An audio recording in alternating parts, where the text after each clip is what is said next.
India versus Sri Lanka second test match में यशस्वी जायसवाल और श्रीलंका के तेज गेंदबाज असिता फर्नांडो के बीच मैदान पर ही भिड़ंत देखने को मिली और दोनों ही खिलाड़ी काफी तूतू मैमे करते हुए नजर आए और ये जुबानी जंग बढ़ती जा रही थी। तभी यहां पर श्रीलंका के कप्तान धनंजय डिसिल्वा ने हस्तक्षेप किया और दोनों ही खिलाड़ियों को पीछे हटाया क्योंकि ये मामला काफी आगे बढ़ चुका था। बता दें, सेकंड टेस्ट मैच में टीम इंडिया पहले बल्लेबाजी कर रही है और जहां पर जब यशस्वी जायसवाल बल्लेबाजी कर रहे थे और पिछले कुछ दिनों से यशस्वी जिस तरीके से स्ट्रगल कर रहे थे, कई बार वो अपनी गलतियों की वजह से पवेलियन वापस लौटे, कई बार उनकी किस्मत खराब रही,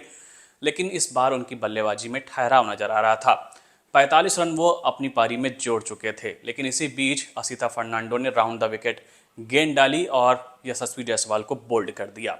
और इसके बाद जब यशस्वी पवेलियन की तरफ लौट रहे थे, लेकिन इसी बीच असिता फर्नांडो काफ़ी जोश में आ गए और वो काफ़ी जोश में ही सेलिब्रेट कर रहे थे और उनका ये सेलिब्रेशन यशस्वी जायसवाल को कुछ रास नहीं आया और इसी वजह से यशस्वी यहाँ पर असिता फर्नांडो की तरफ बढ़ गए और दोनों के बीच काफ़ी जुबानी जंग देखने को मिली। दोनों एक दूसरे को काफ़ी सारी बातें कहते हुए नजर आए, लेकिन जब मामला बहुत ज़्यादा बढ़ रहा था तभी यहाँ पर श्रीलंका के कप्तान धनंजय डिसिल्वा ने हस्तक्षेप किया और इसके बाद यशस्वी जायसवाल और असिता फर्नांडो को पीछे हटाया गया और फिर यशस्वी पवेलियन की तरफ चलते बने।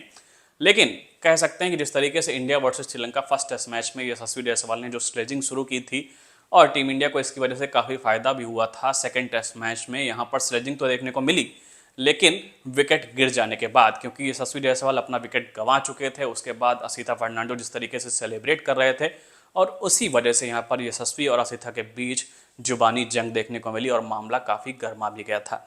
बता दें, वहीं India versus Sri Lanka first test match में यशस्वी जायसवाल ने श्रीलंकाई बैटर निरोशन डिकवेला को काफ़ी स्लेज किया था। जब डिकवेला यहाँ पर बल्लेबाजी कर रहे थे तो वहाँ पर यशस्वी जायसवाल लगातार उनको स्लेज कर रहे थे और लगातार उनको उकसा रहे थे और यशस्वी के इसी जाल में डिकवेला फंस भी गए और उन्होंने अपना विकेट गंवा दिया था। तब यशस्वी जायसवाल की स्लेजिंग की काफ़ी तारीफ भी हुई थी क्योंकि उनके माइंड गेम्स की वजह से टीम इंडिया को काफ़ी फायदा पहुंचा था और डिकवेला जैसे बेहतरीन बल्लेबाज का विकेट टीम इंडिया को मिल गया था। लेकिन सेकंड टेस्ट मैच में भी स्लेजिंग का एक अलग रूप देखने को मिला जहां पर दोनों ही टीमों के खिलाड़ी मैदान पर भिड़ते हुए नजर आए और यहां पर यशस्वी और असिता फर्नांडो चर्चा के केंद्र में बने हुए हैं। वहीं इस बीच former team India mental conditioning coach Paddy Upton ने भी स्लेजिंग को लेकर अपना बयान जारी किया था, जहां पर उन्होंने कहा था कि मैदान पर स्लेजिंग कई तरीकों से काम करती है क्योंकि यहाँ पर 3 तरीके के कमेंट होते हैं। एक तो सिली कमेंट, दूसरा क्लेवर कमेंट की चालाकी से आपने कोई कमेंट कर दिया, या फिर तीसरा अब्यूजिव कमेंट, यहाँ पर